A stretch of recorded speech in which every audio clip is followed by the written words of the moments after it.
Um, and now I'm going to turn it over to our co-director of this conference, Carolyn Shivers, who is going to be running a panel about myth busting about disability. Thank you, Kathleen. And I am going to update the spotlight for our esteemed co-panelists. So bear with me while I try to make your screens a little less chaotic. All right. Thank you all so much for being here. We've had an incredible start with two incredible speakers. And now we're going to discuss, as Kathleen said, some of the most common myths. Now, for many of you, you know these are myths. You don't think these things anymore.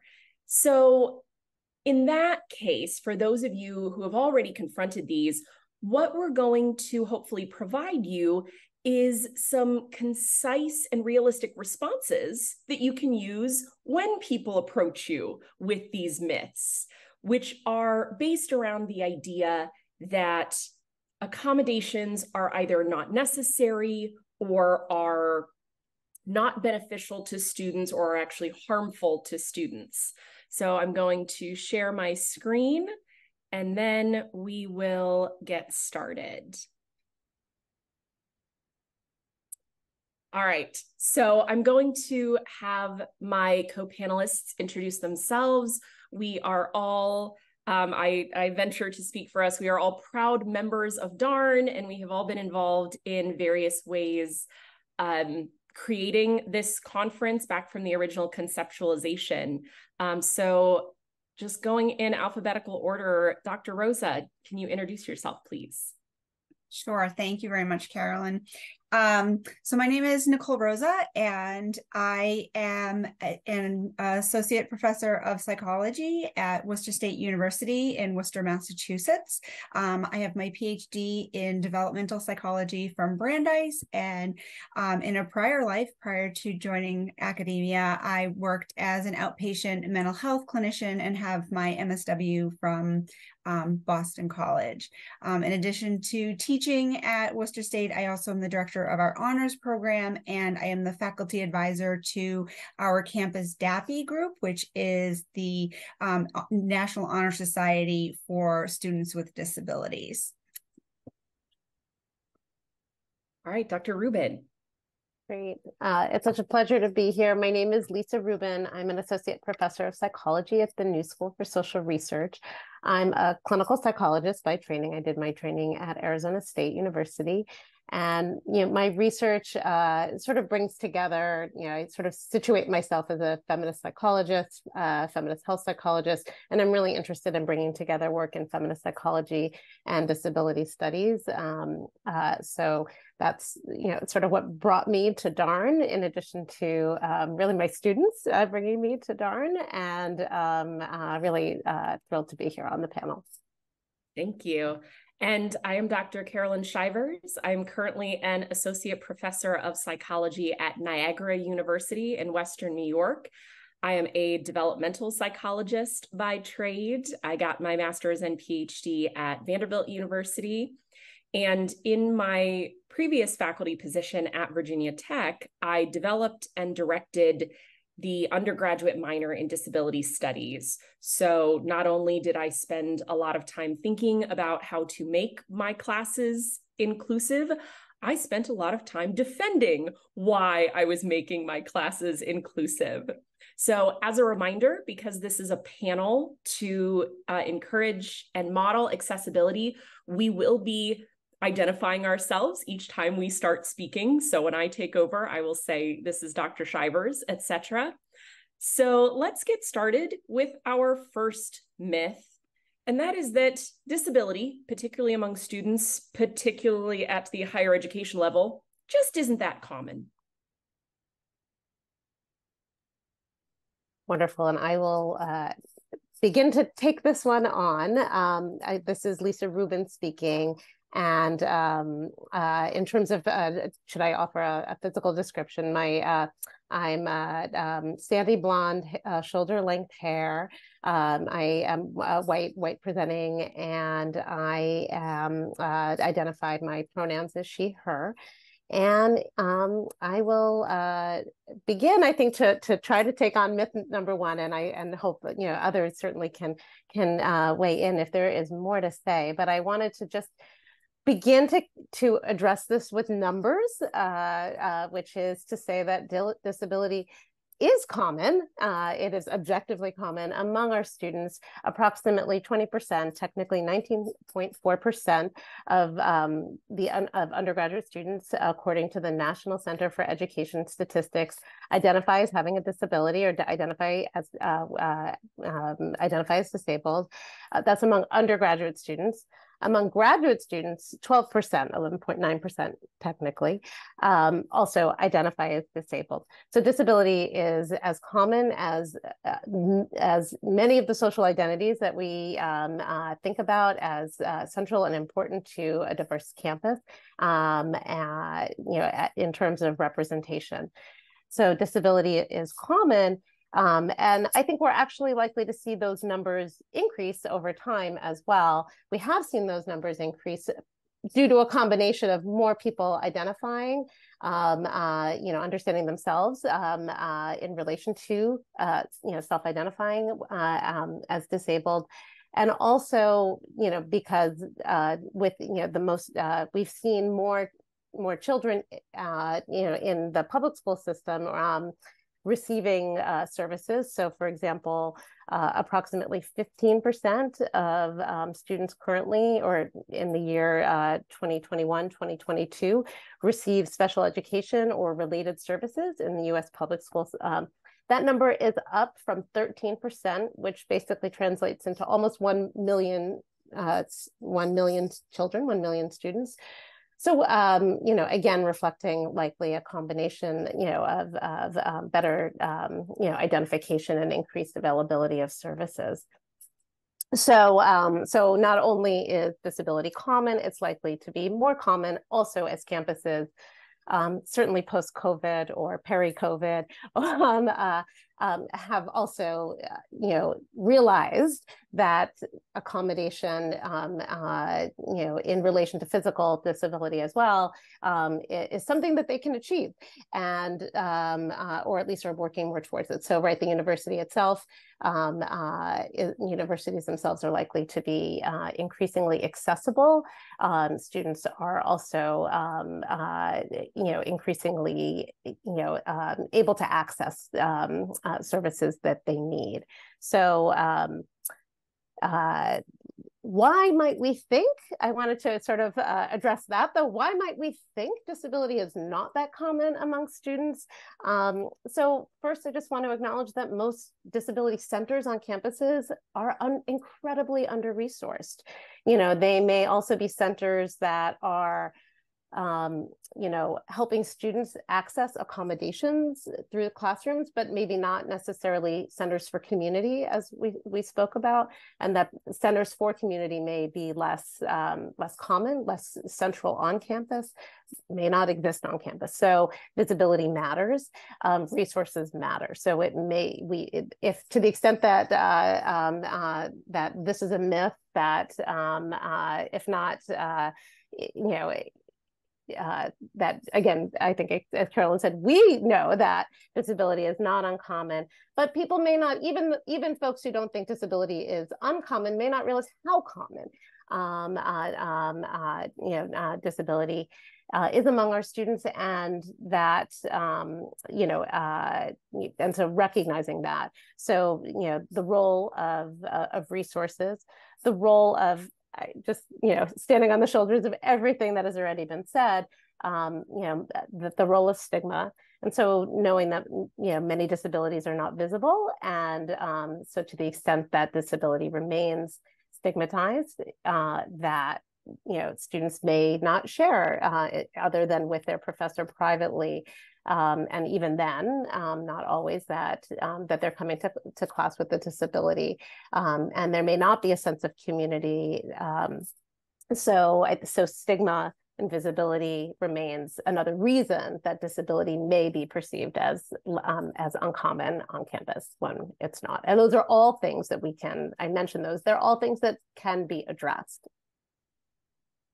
Yes, thank you. Thank you, Dr. Rubin. So this is Dr. Shivers again. So I am going to take myth number 2, which is this idea that accommodations are antithetical to rigor. And we hear this so much, that accommodations are, quote unquote, making things easier. And that's just not true. Dr. Naria Redmond had an illustration in her presentation earlier, for those of you who were here, showing the difference between equality, so everyone being given the exact same thing regardless of their needs, and equity, people being given what their needs are, and then accessibility, which is people being given one thing that is accessible to everyone. One of the metaphors that I like to use is that accommodations are not just for disabled individuals. You would not expect a native Spanish speaker who does not speak English to be able to access your class, regardless of their level of intellect, their general level of knowledge of your subject, because you are not presenting it. If you present solely in English, you are not presenting it in a way that is accessible to them. It's the exact same thing for disabled students. So to take the metaphor sort of a half step further, if you have a deaf student and you are exclusively communicating verbally, it does not matter how intelligent that student is. If they do not read lips, which many deaf students and deaf individuals do not, then they cannot access what you are teaching. It has nothing to do with their ability to learn, their ability to demonstrate their learning. It has to do with how you are presenting the material. Now, the flip side of that is if you have, for example, a student, perhaps a student who is injured, and you have a student who has broken both of their arms, and you provide an only written test. It's only a good old-fashioned Scantron where you have to fill in the notes. It does not matter how much that student knows. It doesn't matter how much they have learned in your class, because you are requiring a demonstration of learning that does not fit what they are capable of doing, okay? So many times in our classes, and I'm sure this will come up with more of our myths going forward, we ask for not just learning, but learning in an exact way that we present the information, and then demonstration of that learning in an exact way that we want to read or grade. And often demonstration of that learning in a given 75-minute period. Doesn't matter if they know it outside of that period. So we can still demand rigor. If you are assessing the learning, not the modality of presenting that learning, then you're looking for the exact same rubric, I suppose, of demonstration. You're just allowing it to be presented in different ways, and you are allowing it to be learned in different ways. So actually, I believe accommodations have nothing to do with rigor. Rigor is about how much a student learns and how much you expect them to learn, not how you expect them to learn that much or how you expect them to demonstrate that much. All right. So now the idea that if a student gets good grades, it means they don't need accommodations. This is Nicole Rosa. I am a white female. I use she, her pronouns. I have brown curly hair with a little bit of gray poking through, and wear glasses. So this myth I find problematic because I think of sort of the underlying assumption here is guided that leads to this is that the idea that people with disabilities aren't smart.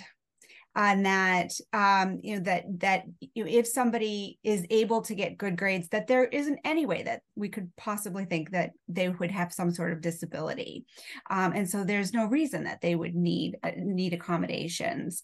And so, that underlying thinking that I think plays a role in this, I think is really problematic.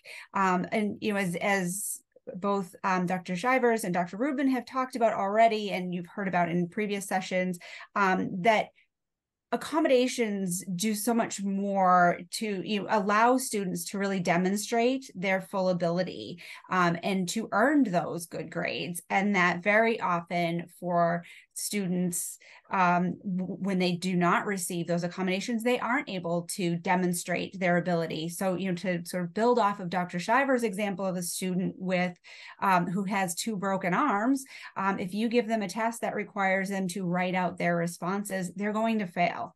And so they're not going to be able to demonstrate that. And so, the fact that a student is earning good grades does not mean that it should not be equated with ability.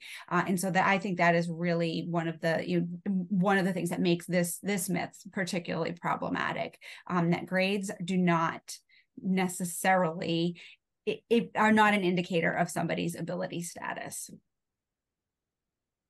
Yes. And to add on to that, this is Dr. Shivers speaking, and I apologize, I completely skipped my visual description. I am a white woman with light brown hair pulled up in a messy bun, and I am wearing a teal shirt with a rounded neckline, and my background is blurred out because my house is messy. So one of the, again, metaphors that I have heard, and I apologize, I do not remember the source where I got this, somewhere online, but somebody said that all disability and all ability is a matter of degrees, okay? So a disabled student who gets good grades, that does not mean that it is easy for them, and it does not mean that they don't qualify. The same way that a person can very much qualify for and benefit from an accessible parking tag, even if they are able to stand or walk. And people give these examples that, maybe they will step out of their car at an accessible parking spot and be accosted by someone who claims that they do not deserve that space. And the response is, well, by that logic, you don't need a car because you can walk. So just walk everywhere. So this idea of disability being and ability overall being a matter of degrees, and there are no universal, perhaps, cutoff points that mean, oh, you're doing this much, no help for you. All right, the next myth, students will fake having disabilities to get accommodations. So this is Nicole Rosa again speaking. For this one, I think this myth was not helped by and potentially stemmed or was spawned in part by the not so distant scandal around college admissions, in which students were buying, in essence, admission to schools either through disability status and more prominently the athletic ability. And so, this is this idea that, that it's easy to get an accommodation, I think, is one of the ideas behind this. And in fact, the process to obtain accommodations is very difficult. And so, yes, are there folks out there who are able to find a doctor who will lie for them? Yes. So, this is a possibility, but is it the majority of students? No. It is really difficult. And there are a lot of checks and balances in place in the system, both at the university level and also in the medical system, that students need to go through a process, and oftentimes a very expensive and time consuming process in order to obtain the diagnoses and the testing that they would need in order to qualify for accommodations. And so this idea that you can just show up and say, I have ADHD, or I have this physical disability, and be handed an accommodation is simply false. It's sort of, again, to borrow one of Dr. Shiver's examples with the cars, it's sort of the same idea. Is it's not easy to get a placard for your vehicle. It is not easy for students to get these accommodations, and so this idea that they are faking them. And in fact, I think this will tie a little bit into the next myth, but more often than not, students are faking not having disabilities than faking that they do have a disability in order to get the accommodations. Yeah, absolutely. And this is Dr. Shiver speaking. There's still so much stigma around disability. So to be witnessed going into the disability office or presenting your letter to a professor, or even the idea that your professor is going to think less of you, which, let's be honest, is not an entirely unrealistic idea given some of the biases that certain professors have. So I completely agree. It's exactly like Dr. Rosa said. We have, and I believe we have numbers on this, I don't have them in front of me, we have far more students faking not having a disability, just trying to power through, for lack of a better phrase, than we do students faking having a disability. And as will be touched on in the intersectionality panel tomorrow, likely, yeah, it's easier for the rich students to quote unquote fake a disability because they are going to have more of that monetary and just sort of functional access, knowledge access, I guess, knowing who the doctors are who are going to write those perhaps undeserved accommodation notes. So this isn't just, nothing's ever just about disability or not. There's so many factors that play into this. All right, so Dr. Rosa, you sort of segued us into this next myth, which is that students will take advantage of these accommodations or abuse them. So this is Nicole Rosa again. And this one again, it sort of, it feels almost, they're all obviously myths and false, but this one I feel like is sort of the almost 100% opposite, or 180-degree opposite of what is actually true, and that the students are more likely to not take advantage of their accommodations, and are less not likely to abuse them. That I find that in my classes and my students, that very often they're giving me letters saying that they have access to all these accommodations, and then they never take advantage of them, or that they are not even giving me their letters, and that or not accessing the services. They may have had accommodations in high school. Once they get to college, they think, oh, I can do this. I don't need these anymore. I don't want to use these anymore. And it's after a particularly difficult course or a particularly difficult exam that maybe then they'll decide to do it. I don't know that I can think of any example, and I don't know if my fellow panelists have any examples, but I can't think of any examples where I have felt like a student was abusing their accommodation or taking advantage of them. More often than not, they are not they're not accessing those accommodations when they would potentially be helpful to them. Again, this goes back to what we've talked about already in terms of the stigma that students, don't want to be seen as having a disability. They don't want to be judged differently by their faculty. They don't want to be judged differently by their peers, and they want to blend. And so they are not using these accommodations in the way that they could. And so, I feel like this one could not be any further from the truth, because I don't think I've ever had an instance where I felt like somebody is abusing them, whether it be, students who are allowed unexcused absences, or have the ability to get up and leave class if they need a break. I'm not seeing those sorts of problems in my classroom.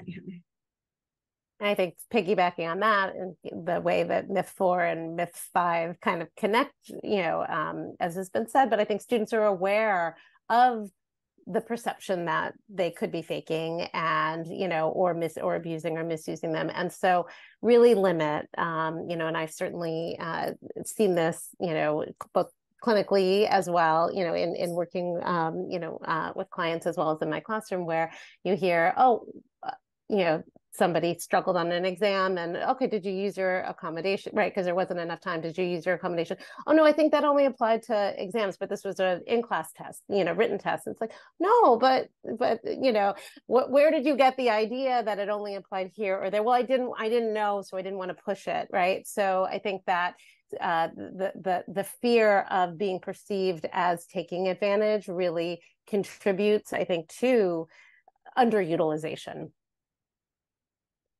I do agree. And this is Dr. Shivers speaking. And as you were talking, I realized I technically do have an example of a student technically abusing their accommodations. It was not an in-class accommodation. And this was one of my favorite students of all time. This student I've had in multiple classes and is just phenomenal and is very comfortable in their disability identity, has done a lot of work. And they had a particular accommodation where they got to choose classes early, essentially. So when class registration came out for the upcoming semester, they got to the front of the line so that they could choose classes that were in specific time periods or in specific rooms that were needed for their disability. So what this student would do was, if there was a semester coming up where they looked at the schedule ahead of time and they knew like they were fine, they were going to get the classes they needed. Maybe they were a junior or a senior, more of an upper class person or something like that. So they would register for classes for their friends and then drop that class so their friend could get that slot.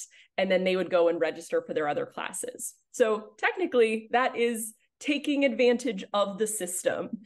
And it actually, I'm glad that I have that example, because what we also don't want to do is perpetuate the myth that disabled students are just universally angels. They're just these put upon people who down to the last are so innocent and so kind. They're humans. They are going to have just as wide of a variety of traits and characteristics as non-disabled students. So, you know what? Some of them might take advantage of their accommodations.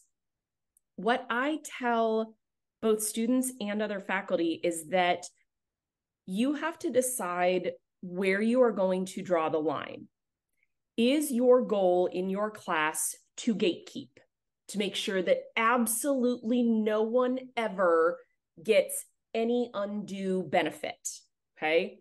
If that's the case, then you're likely to be more strict and you are almost certainly going to damage the learning of your disabled students.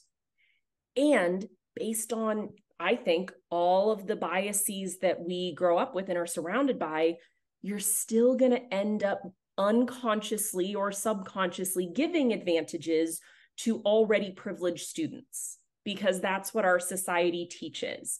You're going to be more likely to, maybe just look the other way when it is a clean-cut, well-dressed, otherwise sort of very involved and engaged and polite student than when it's a student who maybe comes late to class sometimes, just runs in a little bit late, looking disheveled, doesn't always maintain eye contact.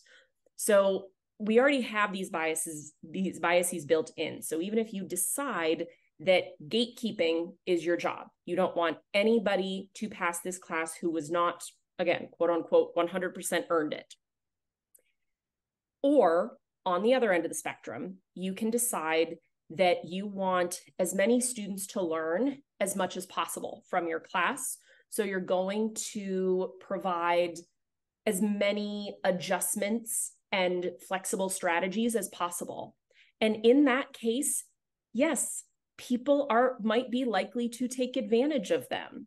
So you might have students who get a better grade than, again, they have quote unquote earned themselves. I think with the way our classes are set up, especially at really big state universities with classes of hundreds of students, there is no way to ensure 100% accommodation and 100% gatekeeping at the same time. So that's my rant on that particular idea, that students will take advantage. So this next idea is that students won't really learn resiliency unless we challenge them. And I apologize, I didn't write this one down. Is this one mine? I believe so. All right, thank you. We arranged this of which ones we were going to take, and now I have my screen sharing, so I don't have my notes. All right, so this one and the next one also go hand in hand. And this is the idea that can falsely, or at least disingenuously, be related to science. This sort of idea of, oh, the zone of proximal development, we need to challenge students, we need to be pushing them. And, you know, how do we know what they're really capable of unless we challenge them? And I do have noted here that usually when this is the excuse or the reasoning given, challenge means making the students work without their accommodations. And there are so many examples of this. One of the more obvious, I think, is a student with type 1 diabetes who had an insulin pump and meter. And the professor said, you know, no electronics right at all. And assumed that this insulin pump and meter was a phone, so demanded that he take it off and turn it off. And, you know, the student and the student's friends had to fight back against that. Students who use various types of hearing aids have also endured this. Like, no, take out your headphones. You can't be listening to your music or whatever. So again, going back to the idea that accommodations are not making things easier, they are making things equitable. They are leveling the playing field. So this idea that taking away accommodations is somehow going to challenge and benefit students in the long run is not true. And it's also stunningly arrogant. I mean, we, as people in academia, we tend to have maybe higher average levels of arrogance than some other fields. Some of us like to think quite highly of ourselves. And the idea that we know what's best for each individual student, we know how they are going to learn, particularly if that given faculty member does not have expertise in disability in general, or likely that student's specific condition, and certainly that student's specific experience and life, it's stunningly self-centered and arrogant to say, I know how you are going to learn best. I know what's best for you. Again, we don't make these demands on average of non-disabled students. We have our classrooms set up the way they are set up. And for students that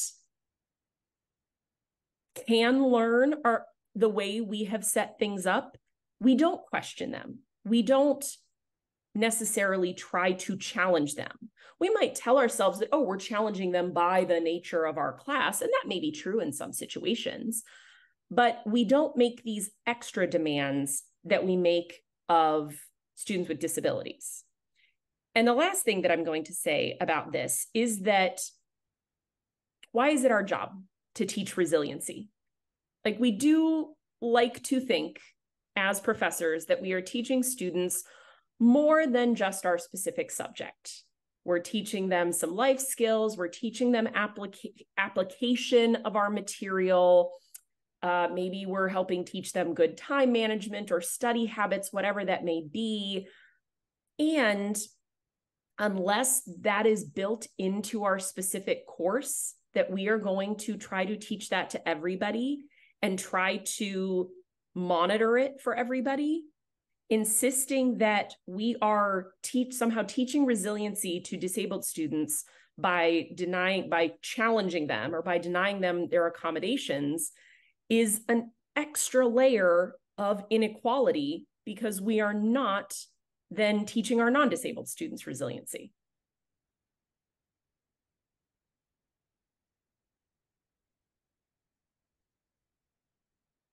So any thoughts on this one before I move forward? I know we have a bunch of comments, so I do want to make sure we have time. I keep looking down at my phone to make sure we have time for questions and comments. So I will move to the next one, which is that accommodations don't prepare students for the real world. This one's my least favorite. This is, I think, hands down, the one that I personally hear most often. We can't provide accommodations because they don't get accommodations in the real world. And I have sort of a three and a half pronged answer to that. The first is, technically, yes, they are legally entitled to accommodations in this real world that you're talking about. The same ADA that applies to college campuses applies to workplaces and applies to places of business. So yes, they are entitled to, and they do deserve accommodations both in the real world and in the classroom. The second argument that I have is that what makes you think that somehow by my class providing accommodations, they are going to unlearn all the rest of the world that has not been accommodating to them? I don't think that I am that powerful of an instructor. I fully believe that all of my students have learned in many other places, in other classrooms, in other classes that they have taken or are taking concurrently, in jobs that they have done or they have applied for, in hobbies that they have tried to do and been turned away from. They have learned that this quote unquote real world is not set up for disabled individuals. So they know that me providing accommodations is not going to undo those 18, 19, 20 plus years of learning that they have. Okay. The third argument that I use is that I actually think I can do both. I know I've spent the past few minutes talking about arrogance. This is where my arrogance comes in. I really think I can do both. I think I can provide accommodations and teach them where other such accommodations might not happen. So even on the very unlikely chance that they're not learning about lack of accommodations in any of the rest of their life, I can still provide demonstrations of inclusion and accessibility while discussing and pointing out demonstrations of exclusion and lack of accessibility in other places. And the last sort of half point is what I have been alluding to by consistently using air quotes around real world, and that's that we are the real world.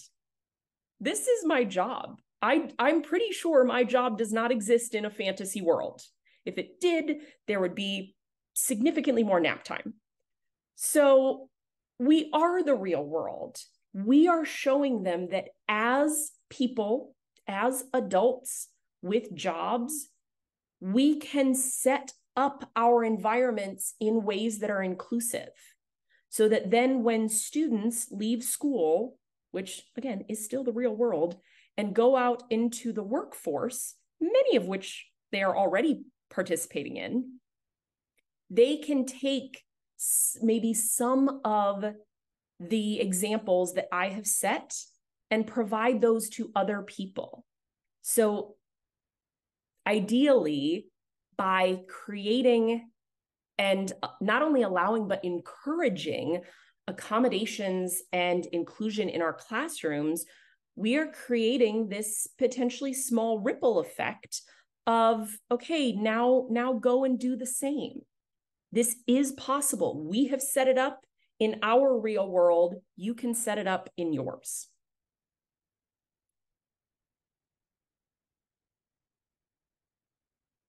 All right. So now this one is sort of more specific to this conference, which is based in psychology and funded by psychology organizations.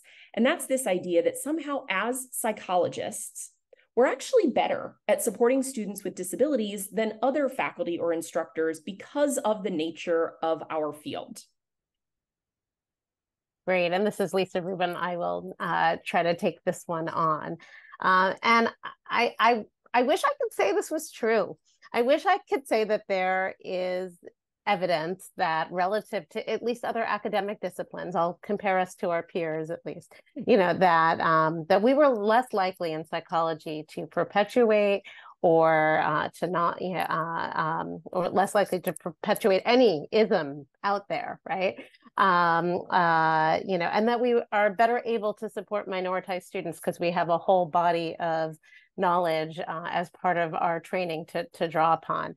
I am not aware of any evidence that says that psychologists are particularly superior at this. And also, I think that there are aspects of our training that actually might, set us up to be less successful at supporting students. So, as a field, we are, this conference is helping, highlight that not everybody is part of this, but that as a field, we remain very tied to a medical model. So that, where does disability show up in our courses? Typically in abnormal psychology, in our psych assessment courses, if we're, clinical, in clinical training. But we don't see as much disability centered in our classes around multiculturalism, or centered in an, or at least located in an if not centered in an intersectional framework on, and I do think, by the way, the opportunity that intersectionality as a theory that is making its way into the mainstream of psychology theory and a framework presents is to really, is an avenue, an on-ramp for helping psychologists do much better at supporting students and thinking about integrating disability into psychology. But I think that our coursework might actually make us less successful, or at least less set up with the proper frameworks for doing this work, and and the medical model that it represents. Like I said, I think change is possible. It's on the horizon. It's happening here today and tomorrow, and it's happening in a lot of classrooms already. Like I said, APA, as was talked about, is increasingly prioritizing focus on disability. It's setting standards for clinical psychologists, but increasingly academics as well, and thinking about incorporating disability in our clinical work, in our coursework. NIH, as was mentioned, only very recently, and through advocacy of members of DARN, among others, including disability as a health disparity, not as an outcome, right, but as a group that is likely to experience health disparities as a consequence of social determinants of health. So this also hopefully helps psychologists feel incentivized to really think about disability, and if they had not been, and really thinking about their assessments in their research. So thinking not only about the classroom, but thinking about research as well, and hopefully this doing so through that social model.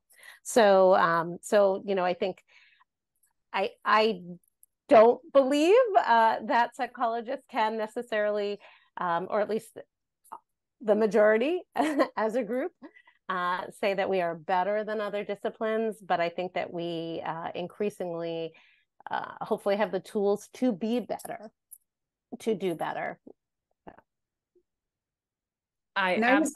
Oh yeah, go ahead, Dr. Rosa. I was going to say, I would just reiterate, what Dr. Rubin is saying in terms of, the coursework that we have. Some of Kathleen Bogart's in my work, we looked at, where is disability appearing, and it is very much a medical model based presentation, and it's very much focused on mental health issues, and even in that we're referring to it as abnormal, and very rarely do we see disability when we are taking classes at looking at diversity and equity. Disability is often the forgotten minority, and not included in those discussions.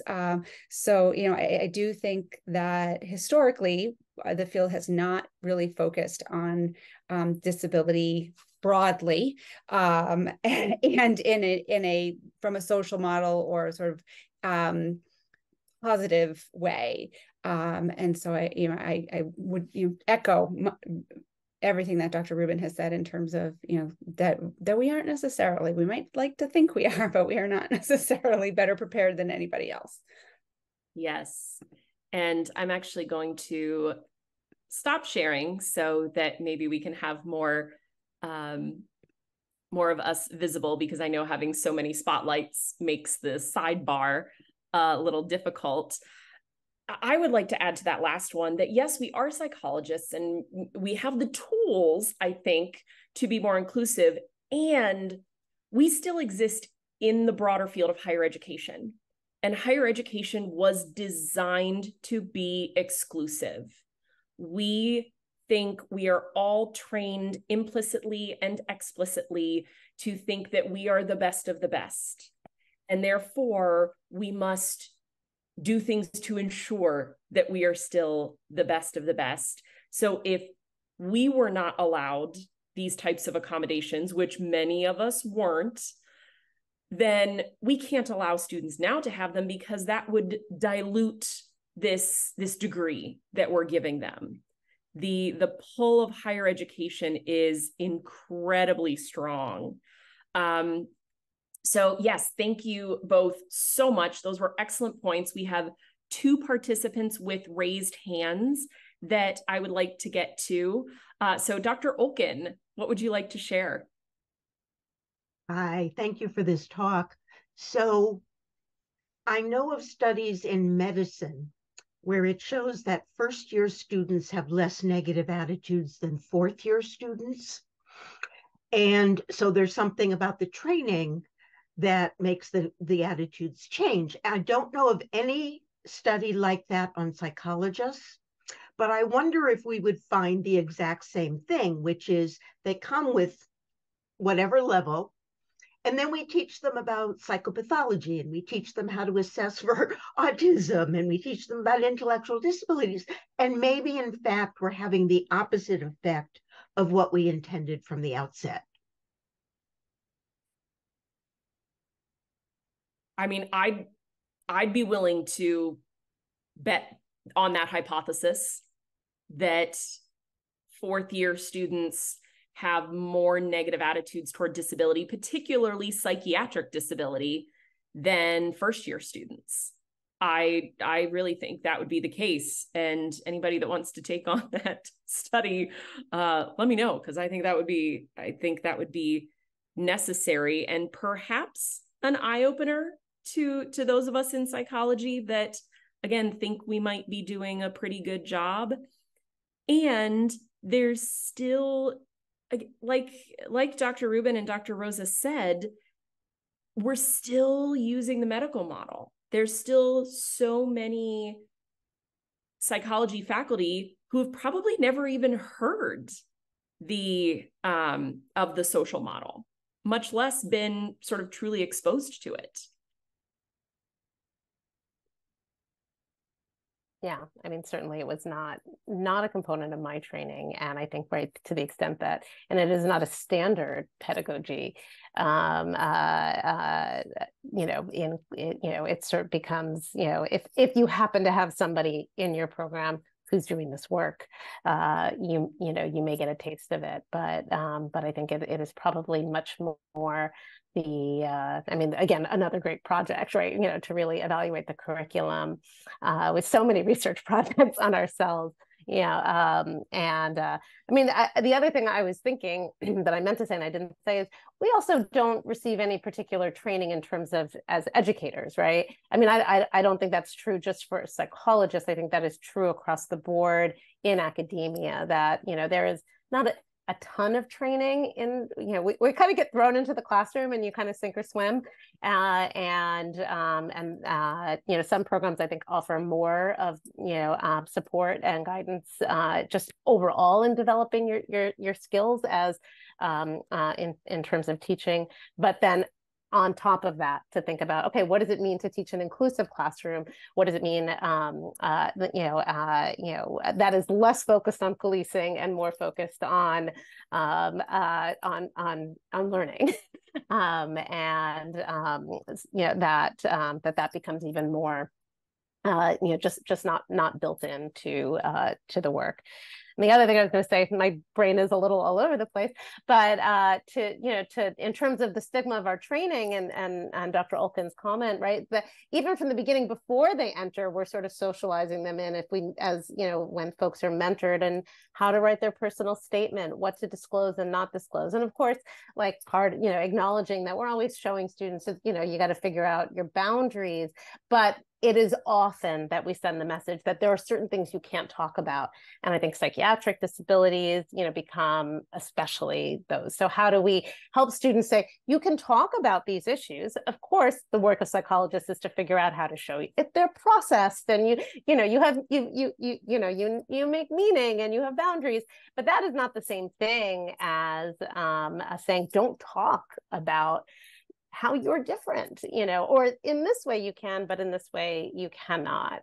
So I think that socialization, at least in the clinical field, I think it starts, when folks begin to put a foot in the room, and then it sounds like, we need the research to know whether what's happening in psych is the same as what's happening in medicine. Yeah. And I can't help but think, so with this, both within medicine and in psychology and social work and other fields, what do we need to do to reverse that, what sort of, so not just the research on how prevalent is it that these attitudes, decline, but what sort of interventions do we need to put into place to combat that? Is sort of changing the way we talk about and think about disability in our courses. Is that enough to reverse that direction, or at least maintain the level that they come in with, so that they aren't? It would be fabulous if it improved, but the fact that we're seeing this decline, what can we do to at least level it off, if not get it to improve? So yeah. And I think an important part of that, and I've talked about this at my current institution, it needs to be supported from the top down. This is not an excuse. It is a fact that so many modern faculty are wildly overburdened. And especially at R1 universities, teaching is not emphasized. I was flat out told as a first year faculty to ignore teaching in favor of research. We were told that by more senior faculty. So we need to build into the system the time and the compensation for reworking our classes to make these structures. Because if we put it all on the faculty, even if we have training, so many faculty are going to make the conscious or semi-conscious decision, you know what, this is not how I'm going to use my time. Yeah. I wanted to acknowledge we have another participant with their hand up. Would you like to share a question?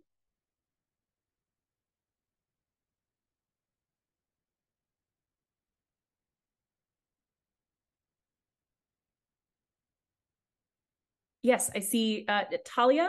Forgive me if I'm mispronouncing your name. I don't know if participants can unmute. I'm honestly not sure.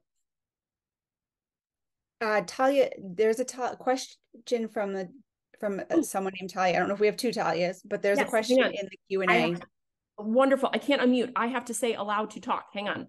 All right. Go ahead, Talia. Hi, how's it going? Thank you all so much for being a part of this panel. I really appreciate it. I did throw a couple of questions in the chat, but the main one I wanted to mention is in regards to what one of you said about boundaries and creating boundaries when advocating. I kind of wrote this down, so I'm just going to read it. How would you guys recommend being a disability advocate or activist in an ableist space?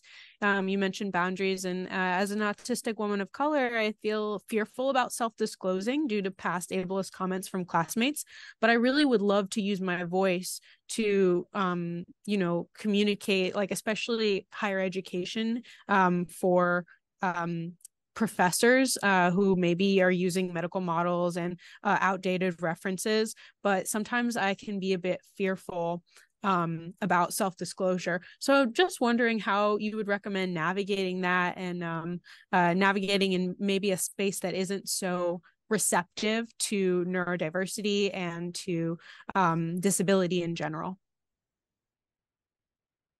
Yeah, thank you for that question. And I agree. And I think even among those of us that maybe are open to the idea of neurodiversity, we're not as patient with the actual existence of neurodiversity or disability. So my first recommendation is one that I give to all students, and that is protect yourself. Your goal is to get your degree. So in many cases, and I know this might sound defeatist, I would recommend not being the one to speak up. If you can find an ally on the faculty, perhaps a mentor, then, and it could be somebody that's not in your department. It could be somebody in the accessibility office. If you have an ombuds person, it could be them to help share some of these ideas so that you as a student are protected from any potential pushback. Thank you. Do you mind if I ask a really quick follow-up question? I recently actually was a part of a team that established that at my university. And I was wondering if that could be an outlet for creating change, or how have you seen DAPI like create change in your own universities? I'm curious to see if I can apply it within mine. This is Nicole Rosa. I can take that question. As I mentioned, I am the faculty advisor for my university's chapter of DAPI, and I have seen that they've done a great job in increasing visibility on campus. They, in conjunction with our Student Accessibility Services Office, have put together a Disability Awareness Week, in which they've had a variety of different activities, one of which is their induction ceremony that the entire community is welcome to. And they make a point of reaching out to friendly faculty and administrators to get them involved. In fact, I first was became involved with the group when I was given I guess it would be honorary membership, I guess would be as a faculty member. So they've done a nice job in terms of, again, just increasing visibility, and again, as an honor society, combating that stereotype that students with disabilities or that smart students shouldn't, or students with good grades shouldn't need accommodations. And and they host a seminar each semester, or each year rather, called In Our Shoes, in which they have a panel of students present, answer some questions about their experiences, good and bad. Very often we hear the stories that we hear are of faculty that are not willing to honor accommodations and set up unnecessary barriers for the students. And again, it's open to the whole community, and it's a good opportunity for folks to hear. So I think that DAPI and organizations like that are a great way to increase visibility on campus. So, again, you're kind of touching on Dr. Shiver's point about not being the one person to reach out. If you're coming at it from as a group, there's sort of that safety in numbers, and you're not targeting one specific person or faculty member on campus that is potentially problematic. Wow, Yeah, thank you so much. I appreciate. I was going to make the same point about just finding allies. Sorry. Yeah. I know we're at time. Sorry. We are. Thank you. I'm so sorry. Thank you, Talia. I have to cut everyone off. I want to be mindful of people's time, particularly our magnificent interpreters. So we are going to end the webinar here. Thank you to all of our presenters, including Dr. Rosa and Dr. Rubin. And we will resume at noon Eastern time tomorrow. So thank you all.